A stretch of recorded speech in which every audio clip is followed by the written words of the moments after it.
when I first talked to Adam about wanting to share, I wasn't sure if anybody would want to hear what I had to say. But I started thinking about it. I started thinking about all of the things that I was lucky enough to be thrust into in my life playing drums, that I don't want to sound egotistical or arrogant or whatever, but I've been so lucky to have done a lot of really, really cool things. And we should start from the ground. I went to Lancaster Catholic High. I played in band. I played in marching band. I played in orchestra, pep band, jazz band, everything band I could, and just surrounded myself. I took lessons from John. I took lessons from Jamie Hess. I took lessons from Clem Lichty, Rick.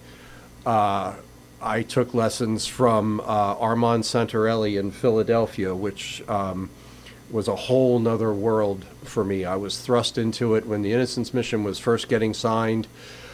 I had no idea what I was getting into. I don't think any of us did. The title of what I told Adam I was going to speak about today was Shameless but Humble Name Dropping. So all of a sudden I got to play with all of these local teachers and people, and then all of a sudden I was out at Joni Mitchell's house with Larry Klein producing me, playing in front of Joni Mitchell and Peter Asher and all of these Los Angeles people, and my head was spinning.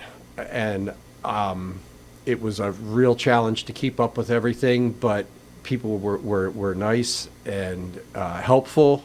Peter Asher was our manager, who managed James Taylor, Linda Ronstadt,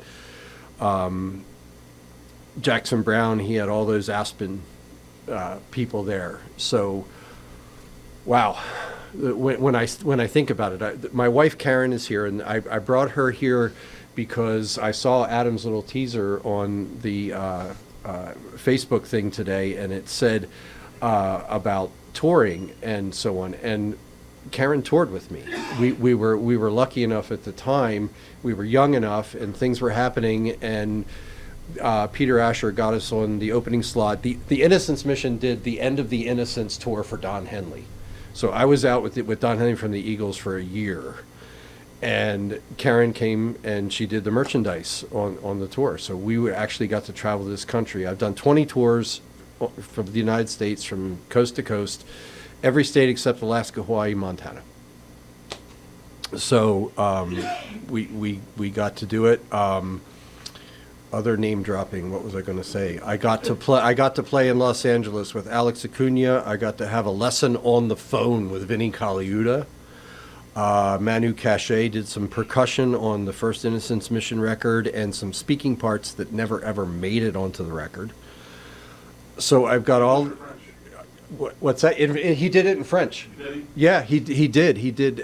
There was a song on the first Innocence Mission record called "You Chase the Light," and it was all about Impressionist painters in southern France, like around the time of Monet and all that. And there were 3 distinct pauses in the song. And in the song, Larry Klein, if I refer to him, he at the time was Joni Mitchell's husband, who was our producer. He was obviously friends with Manu because he was the bass player along with Tony Levin, with Peter Gabriel, and Manu was the drummer. So he called his buddy Manu, and that's all those guys do, is they call him up and say, hey, can you play on whatever? And he came over and he did some voiceovers in, if anybody cares or has the first Innocence Mission CD, You Chase the Light, there are 3 pauses with wind, and Manu did some sayings in French. He took some of the lines of the song and he repeated them in French during those pauses. And in the end, in the mixing stage, we spent all this money and had Manu come in. It was so cool. And Larry's like, it's not working for me. Get rid of it. So, and if you ever listen to the record, what Alex Acuna did was he did some shaker on a couple of songs and some timbales and things. So he gets a credit on there. Vinnie Colaiuta was interesting. I got a phone call from him in our apartment out of the blue one day. Hey, is this Steve Brown? Yes. Vinnie Colaiuta. I'm like, ugh. And he's like, I'm sorry, I'm not giving lessons right now. I'm just too busy, but we can talk for a little while. So we had one of those talking lessons. And a lot of times, if you ever have the opportunity just to sit down with somebody like John, or somebody like Rick, or somebody like Vinny Colaiuta or whatever, just talk to him. You don't have to sit there and ask them how to work the middle finger. You don't have to sit there and ask them how to do, paradiddles at lightning speed. Just talk to them. How do I do this? How do I play the LA Forum in front of 24,000 people in an opening slot and coke it? How do I do that and come off as good as I did in the studio? I remember we played on David Letterman, and Don and Karen got to play. Mike and I got to sit in the audience because that was union rules. You had to play with Paul Schaefer, you had to play with Anton Fig, you had to play with the band. So I got to stand beside Anton during sound check. He played through the song "I Remember Me," and he come over to me. He says, "So is that okay? Is that all right?" I mean, these guys are so nice. He's like, he actually cared that I liked what he was playing. And then he came over to me afterwards, and the poor guy had the flu. He was playing with the flu. And he asked me if he liked it, and then he came over to me and he said, I listened to the record, I listened to the song. He says, "You sound really good on there. Did they let you play on it?" I'm like, "Yeah, why?" And he says, "Well, a lot of times these guys get out to Los Angeles, whatever, and they get into these big sound castle and these studios and everything, and they get click and they get this, and they can't really do it. And they sample and they do Fairlight, or they call in somebody, or they do something. Did they let you play on it?" I'm like, "Yeah, it was me." So it was me. Does anybody have any questions at all about life on the road? About Adam, what were we talking about the other day? Just because we just started and we just kept going and kept going. Yeah. Okay, back. Okay. Well, I got to do all that stuff, and then life kind of took over, and all of us started having kids, and we needed jobs and mortgages and all that, so we kind of just put things on hold. And now that our kids are, we're empty nesters and so on, we're starting to play again. So the Innocence Mission is actually re-releasing some outtakes and live performances of things from the Glow era, the Glow record. I got to play the first two records Larry Klein produced. The first one we tracked the drums at Sound Castle in Los Angeles, and then did all the overdubs at the Kiva, which was in Joni Mitchell's house in Bel Air. So we got to go up there every day it took a freaking year to do it, because just scheduling and things, Christmas break.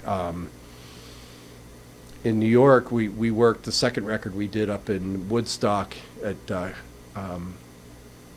not Bearsville. What was the other one? The church. What's it called? It was the church one. There's two big studios in Woodstock. There's Bearsville, and there's the one with the church. And everybody that records in that church, whenever you hit a snare drum, you start listening to music, you'll be able to tell, oh my God, that song was recorded in that church. Okay, I'll give you one example. B-52's Love Shack. When he hits that crack of that snare, don't listen to the crack of the snare. Listen to the room. Okay? Because you can tell it's a church. It's old, it's wood, it's stained glass. And when I hear the pop of that snare on that song, I don't hear Kenny Aronoff hitting the pop of the snare. I see the room. So when one of the things I loved doing when I was a kid was getting different records. And yes, I used to sit in my basement, and I loved the package, and I loved to see and read the liner notes and see the credits. And I would see where these things were recorded, and I would listen for the room. Like if Rush recorded one of their records in Bearsville, and I heard the crack, I listened for the room. And then I got another record that was recorded in Bearsville, what's that guy? Answer Marching. Who's that guy? Dave Matthews Band. So if you listen to both Rush's Test for Echo and his record Answer Marching, listen to the two snare drums. It's Neil Peart, it's Dennis Chambers, or Carter. Listen to the room. You're going to hear two different drums, but you're going to hear the same sound in the room, and it's amazing. Vertical horizons, everything you want. We did Everest. We did the drums there. Did you? Yeah. Amazing. Yeah. It's a very, very cool place, and work environments, are different. Typically, the work day and when you record, I don't know about you, is noon to midnight. Pretty much. Monday through Saturday, noon to midnight, and then you get. Depends on how much ping pong is going on. Exactly. So the first one we did, it was with Soundcastle, and then the one in the church, and then the third record we did at Dan Lanois' house at Kingsway in New Orleans. I got to be at his studio right in the French Quarter for 16 weeks. And that was a different approach. Instead of doing the drums all at once and getting all the drum tracks done, maybe keeping a couple of bass tracks, a couple of guitar overdubs, and then going back and doing all the overdubs, with Dennis Herring was a producer on that one, and we did one song per week. So it was in New Orleans, and I've led a double life. I don't know if anybody knows or cares about what I do, but you see, I came from Mr. Bill's. I'm sorry if I came from a crab, but because of touring, I love food, and I love to eat at restaurants, and I would go to every single town and city we were in, and we'd go. We never got a bus on tour, because you either get the bus or you get the hotel. So we always preferred a shower and a hotel room and the comforts of that, and we got up early and we drove, so then we would always go out to eat. And I would always look for the place to grab menus and everything. And then when I got back, I was actually able to start my own restaurant called Lily's in Ephrata for 20 years. And I was able to do that because of the touring experience and all the food I ate and all the menus I took, because back then there was no internet and cell phones and all that. We had to communicate by buying used points from AT&T and go to a payphone or a hotel phone. That's how you did it. There was no cell phones, there was no Zoom, there was no... And gas stops. Yep, nothing of that. It's like, I'm on Interstate 80 in Rawlins, Wyoming. We ran off the road again. So it was, so it was quite the experience. But back to New Orleans. So we did the tracking. We did the drums every Monday, 12 hours, did the drums. Then I had the next 5 days off in New Orleans with per diem and spending money. And because I was a chef and loved to cook, I would grab $5 from everybody, go to the French market in the French Quarter, get whatever I saw, come back and cook dinner for everybody every night. So, I don't know, if you get to tour, if you get to be in studios in other cities, soak it up, man. Be a sponge. Do everything you possibly can. Playing every day is great, makes you tight and everything, but don't forget about all those other cool culturalistic things, culturalistic things that you can absorb. And everything, hindsight's 2020. Everything comes back around, and it's just like, oh, I experienced that, now I need it. So some of the things that I experienced early that I needed when I got to the big studios, like with Larry Klein. One of the greatest things that Jamie Hess taught me when I was playing with him, and he took out the Stone book, and I'm like, oh, great, I've just been through 4 years of marching band and everything. I don't want to do this and everything. He applied it to the kit. So we sat there, and he's like, okay, you're going to put eighth notes over here, because when you get to the studio, and we're going to develop your independence, because when you get to a studio and you work with a real producer, they're going to say, okay, I like what you're playing, but I'd like to hear it. I'm curious to hear it if you do this. And put quarter notes on the bell, put eighth notes on your hi-hat, and do this. And you have to do it on the spot, make it feel good, and line it up with the click and everything. So the things that Jamie taught me were invaluable, because that exact situation happened so many times. It's just like, can you do this for me? Can you do that for me? Because in the end, you're the drummer. You're not the writer. You're the drummer. You're the one that has to be produced. You're the one that has to take direction and do everything you can for the good of the the group and the good of the song and so on. So I listened. I'm like, yes, sir. I'll do it. And if there was something that I was having trouble, Larry would say, hey, you're on the right track. Come back tomorrow and we'll try it again tomorrow. So those things were just invaluable. So things I learned from Clem Lichty. I was in grade school at the time and in high school, and that was all the marching band stuff. And Breeze Easy we went through, and then we did marching band stuff. And then from there, I went to a gentleman in Philadelphia. His name was Armand Santarelli, real good Italian. He stripped everything away. I was getting ready to go and play in Los Angeles and do our first record and hammer the drums, hit them hard was in the 90s, and all of this. And Armand sat in an empty room in Center City, Philly, with a practice pad and a pair of sticks and the Stone Book. And we came in, we had our first hellos and everything, and he's like, I just want you to hit the pad for me. I'm like, how? He's like, well, I don't care. Just hit it for me. Show me how you're going to hit it when you go out and play. So I did the tip of the stick down. I put my elbow up. I dropped my arm, and I hit the pad. And he says, no. Let me show you something. With the stick up here, come back up here. Invaluable. I had to relearn and redo everything that I was doing. And it was an eye-opening experience. My wife can attest, all during COVID, what did I do at home with the practice pad? What did I do? All I did. Boom, boom. I still, to this day, love doing that. So John helped me out and taught me, when I came to him from Armand, it's like, okay, great hands, where are we going to take this from here? He helped give me confidence to go to Los Angeles, gave me the confidence knowing that I'm not sure what's going to happen, but I can do it. That's what I got from you. So all these things along the way, I soaked up, and I appreciate it. I did the same thing with chefs I worked for, because when I played music, I got to eat. I got a mortgage. I got all of this stuff, so I cooked. I cooked at Log Cabin. I cooked at JM's Bistro. I cooked at all these places. There's more name dropping for you.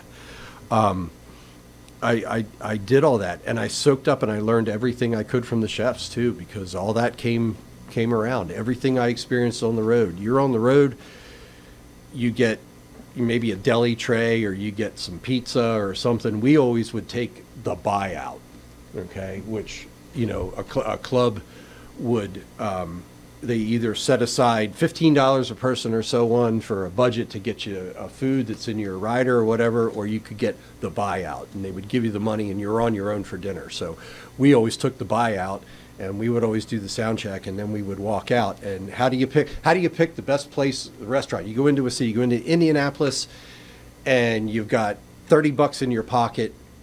Where are you going to eat? How do you know? How do you know where to go to eat, and you're going to have a good experience in a strange town?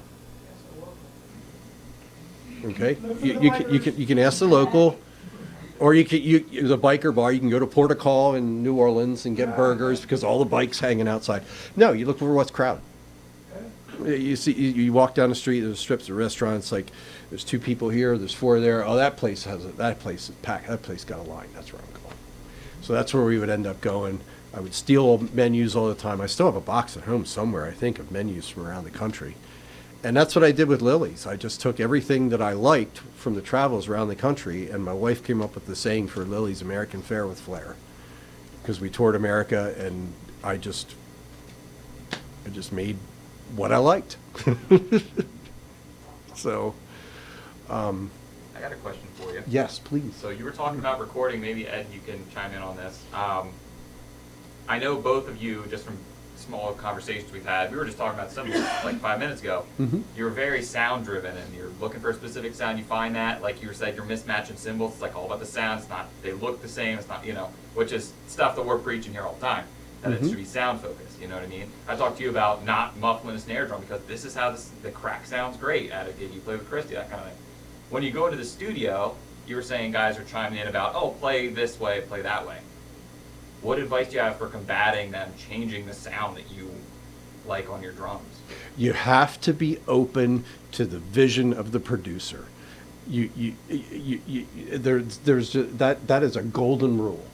You know, you can stick together with as a band or as a drummer and stick to your principles and everything, but in the end, you're going to lose the job if you don't go along and do what's best for the group. And sometimes that means doing something that you don't feel or you don't agree with, or it means putting a duct tape bridge on your snare.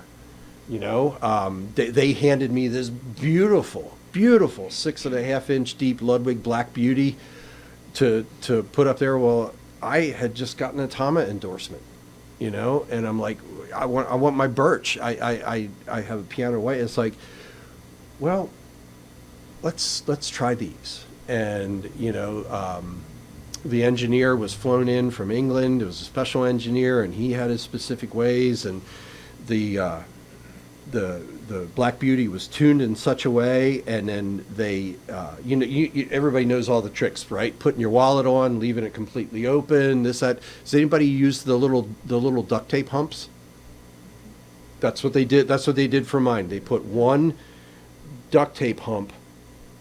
You lay it flat and you have it open, so it's like a little tunnel, and it sounded awesome. It sounded really good. So it was a different feel for me because, I left everything wide open, except for the kick drum at the time. But, you know, be open. Be open to what they say. Be open to the direction. You just might surprise yourself in what you can do if you put your mind to it. And open your mind to the big picture because the producer's got,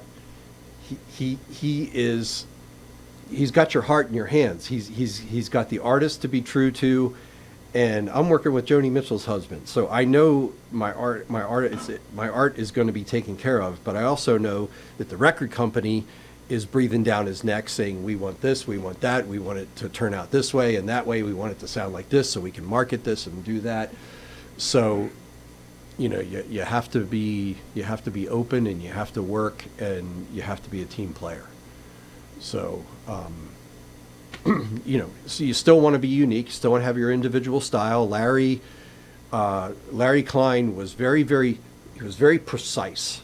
You know, the click track had to be with the Fairlight, and we spent a week in Los Angeles programming the click. Yeah. And for me, I don't know about you guys, but I don't like just a straight quarter note cowbell. I like something like, you know, I like a little drum beat or something to listen to. So we did that, and Larry was very much on, you know, get on top, hit them hard, stay on top, you know, perfect timing. He made a machine out of me. And then we got to work on our third record. We got to work with Dennis Herring, who did he did a bunch of Southern bands. He did Cracker. Larry did Umbrella, yeah. And then it was a record company after that when we went with the third record said, I think we maybe do something a little different or whatever. And, did you guys want to use Klein again? We were happy that the record company suggested it. Oh, okay. So yeah, we wanted to, but Larry was getting into some. That's when his marriage was falling apart with Joni, and he was a thing, and it wasn't available, and we wanted to sound a little bit more less LA studio and a little bit more earthy, and it was really cool working with Dennis because instead of programming the click with a Fairlight for a week, Dennis sat there in pre-production with a little handheld disc man or. What do you call the tape man? The little Walkman, right? And he sat there during pre-pro and he recorded everything.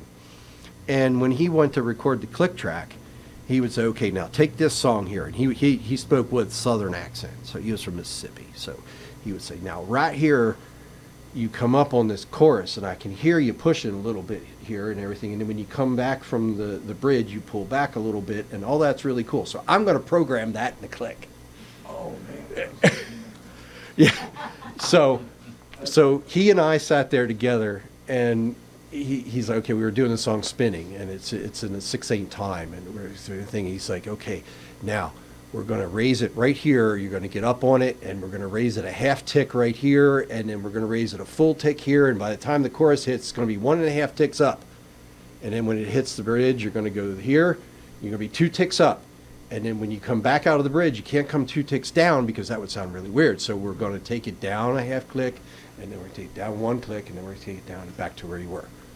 So I had to catch these things. And then his other brilliant idea for Glow was to overdub the cymbals. So he could take the crash cymbals. So I played kick, snare, hat, and then on my crash cymbals, and I had my ride, but on the crash cymbals, we hung cardboard cutouts of cymbals. So I played, and then when he would hit a crash, I would hit the crash, but I would hit a cardboard circle.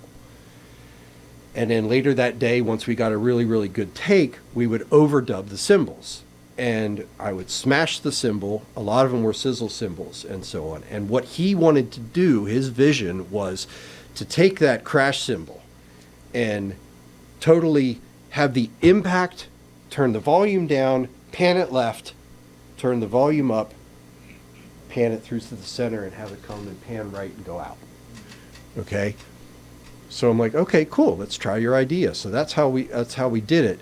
But the way you had to line up the cymbal with the kick drum, because everybody knows you hit a crash cymbal with a kick drum, right? It sounds better, it's all better. But when you listen a la Steely Dan and stuff, where every single note has to be perfect, we would actually take the 2-inch tape and rock the tape on the heads, right? And then the sound man would have to splice and line up the cymbal, the click of the cardboard, the cymbal I overdubbed with the kick drum, so everything is perfect. Okay? So this comes into, be flexible, try things. It was a pain, but when you listen to it, it's pretty cool little technique, and it came out pretty neat.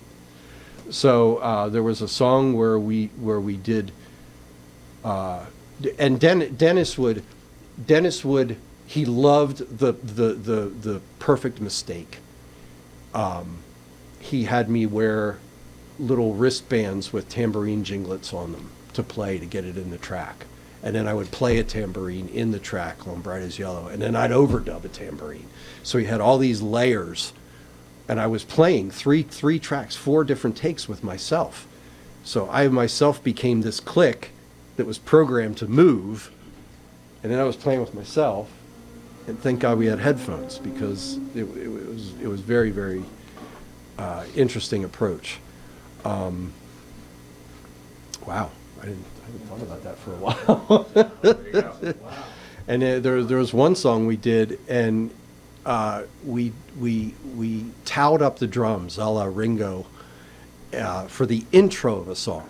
We put a big Afghan over the drums, and I played on it with the Afghan, and then when the verse came in, I mean, we took the Afghan off, and then they punched me in, and I would play, and we only used the bottom mics. So if you listen to the snare, it's that real papery, bottom-heady paper during the verse, and then when the chorus kicked in, they turned the top mic on, and it was this big fat snare, and it goes out, right? And we did some wild things. We actually, Mike and I, the bass player and I, we actually overdubbed some cymbals too.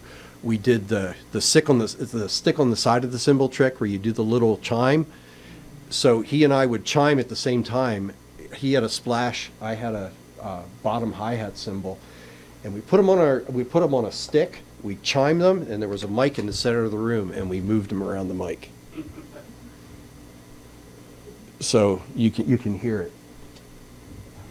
So, anyway, yeah, be open to the producer, because, if you don't go along with it and you don't try things and improve yourself and all that, you'll lose your job because you'll be out and somebody else will be in there doing it for you. You know, I'm sure that if I couldn't have cut that first record, Larry would have had Manu and Vinny and Alex Acuna doing the actual playing, giving me credit, but they would be doing the actual playing. There's a lot of Anton Fig. I got talking to him one time, and boy, the stuff he did to solidify. He played on Charlie Watts stuff, on the Stone stuff. He played under Charlie Watts's parts for when Charlie would drift and stray, and then Anton's parts would kick in and lock it down. Right. So there's certain things like that you can listen for. 10,000 Maniacs, you know, that first record, that real record, In My Tribe, everything, Jerome Augustiniak, the drummer. And I know this for a fact because Peter Asher was our manager and Peter Asher produced that record. That whole record's Fairlight. That whole record, the drums are Fairlight. Jerome Augustiniak has the credit, and Peter was telling me the way they did that is when they finally got to the studio, he had such terrible trouble with his time. And they were on a budget, they were on a time crunch and everything, and they couldn't wait. So they talked to him. They asked him if his parts were good, you know, and so when he came up with the parts, but they had to program it in the Fairlight to be able to get it solid. So listen to that record. It sounds played. It sounds played, but it's actually Fairlight. Then when they got to Blind Man's Zoo, he woodshedded and he worked on his chops. He worked on his time. That's him. From there on out, he got it. He did it. He stepped up to the plate, and it was him. So, gee, what else? What other stories? What? I have plenty of stories, and like I said, I didn't want to be up here, and I didn't want to be arrogant, egotistic, or whatever. But I've been so lucky to be exposed to such a lot of cool stuff. You know, like you know, recording the first day at Larry at their home in Bel Air, and you know, we got there and we knew Larry. We sat down in the studio and we started at noon, and we were programming Fairlight, and all of a sudden in the studio walks a jeans, barefoot, t-shirt Joni Mitchell. And she walks into the studio, and we're all like, ugh, of course, and it was her home. So she walked in the studio, sat down in the middle of the floor, Indian style, with a glass mixing bowl, started rolling her own cigarettes, like everybody heard about her and her chain smoking, and by the end of the day, by 8 o'clock at night, that bowl of it was full of ash, and we all reeked of smoke. But you know, I remember. It's a funny thing is I had Peter Asher come when I had the Lilies in Ephrata. I also ran the theater, and I started booking music at the theater. Peter Asher was one of the acts I booked, and he came in and he did sound check, and he came up to the restaurant for dinner, and I sat down with him, and we were talking, and he didn't know who the heck I was. And we were talking, and all of a sudden, he's like, oh, wait a minute. I just put 2 and 2 together. You're, I'm like, yeah, I'm Steve. I was the drummer of the Innocence Mission. Oh, that's right. That's right. And you want to hear somebody talk that has stories about hanging with Paul McCartney and about hanging with everybody, go see Peter Asher. Because he still does, from Peter and Gordon, he still does his own music. One heck of a manager, though. One heck of a manager. Does anybody have any questions about the bigger studios, the tour? You've been there, done it, man. Yeah, well, it's not about the studios, but so because I'm a fan. Oh. So is it Small Flames? Yeah. Was that a Glow follow-up? That was the demos we recorded at home at the Keppel Building for the 4th record on A&M. Okay. And that's when A&M got bought by Polygram, and they dropped every artist but Sting and Janet Jackson. Right. So, okay. So those are still demos. Those were the demos. Yep. Okay. Those were the demos we made for record number 4. Gotcha. And when A&M disbanded, they that was their way out. Selling to Polygram and dropping everybody was their way out of a financial hole. That's how Vertical Horizon lost their deal. So, Yep. RCA, there was a merger with somebody, and they kept like Foo Fighters and Dave Matthews. Yep. And then Todd Davis took over, and it was like, it's going all pop. Record companies are pretty much a thing of the past anymore. You know, everybody does it themselves. Yeah, I mean, I'm playing right now. I'm playing. I tell my wife all the time. I said, now that we have one left and we're officially empty nesters, and I feel like I'm living my life backwards. You know, yeah, you get it. You get to be this age. I feel like I'm living my life backwards. Everything that I used to do is coming back around. And you know, we left the restaurant go. I'm working at my friend. I used to work at Mr. Bill's 30 years ago before I even had a restaurant, and he needs help. I still need to work, but in 2 to 3 years in our retirement, my part-time job. I'm working on this now. My part-time job is going to be playing drums. I'm going back to it. I am going to get gigs. If I have to take, you know, if I teach, if I have to, you know, whatever it is, whether it be sessions or I'm playing with Quentin Jones right now in the Quentin Jones Trio. He's a rockabilly guy. He's in the Rockabilly Hall of Fame. You might know him locally from Reach Around Rodeo Clowns or Rocket 88 or whatever.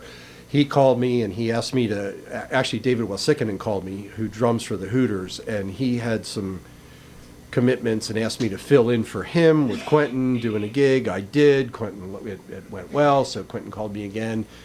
So I threw myself into that position and agreed to it only because I couldn't do it. You know, that dotted thing, that rockabilly, that is very, very unnatural and difficult for me. But it was an opportunity for me to woodshed and make myself do it. And I'm doing it. I'm doing it. I'm also playing with my lifelong friend Tim Quiet and the bass player in Innocence Mission, Mike Bitts, in our side group called Super Genius, which it's not an arrogant thing. It's after Wile E. Coyote from Warner Brothers cartoons. Wile E. Coyote, Super Genius. I think we're pretty good, but not meant to be taken seriously. That's what that's all about. So I'm starting to play a lot more. I've got 3 complete kits now, thanks to Drums Etc. and these guys through the years from Rick and everything. I've got 3 complete kits, which my wife kindly let me set up in our sunroom, all mic'd up. So I actually have it set up now. I have 3 different kits. I have the Tama Bells and Whistles Rack Everything kit that stays put and doesn't go anywhere because it's too much to move. Modern kit, I have a 1950s WFL kit for a vintage sound, and I have a Slingerland 1960s kit for going out and gigging and just that fat, dead 70s sound. So next, when I win the lottery, I want a Vista Light. All right. I got your snare drum over there. Yeah, I know. I saw it, and it's green. You suck. Green. So anyway, I mean, that's my story. I've got lots of different things that I can tell you about, funny things about the road and so on, but I mean, I'm sure it's kind of different now, you know. So anything? Thank you. Oh yeah. But yeah, let's give it up for Steve, and we're gonna hang out and talk. So Yeah. Thanks. Mhm.